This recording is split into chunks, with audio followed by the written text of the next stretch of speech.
Hello, my name is Jürgen. I'm working as a consultant for OP Tiger in Czech Republic as a technical advisor to set up the digital processes. At OP Tiger we have 100 employees working in various shift systems, 5 to 6 days a week. OP Tiger started in 2013 using the first brother machines. I think we've been the first in Czech Republic or even in Europe that use the machines.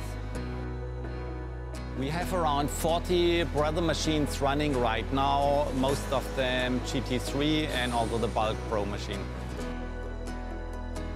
The relationship between OP Tiger and brother is very good. I would not even talk about a supplier. Brother is more a partner for us that helps us in every situation, also with some consulting.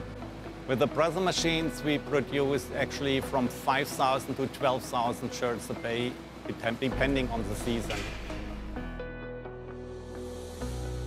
At OP Tiger we are looking into the future to get faster machines, of course, have easier handling, to increase the capacity on the workspace we have now just with faster machines. And the quality, I think there's nothing to change. That's good anyway right now.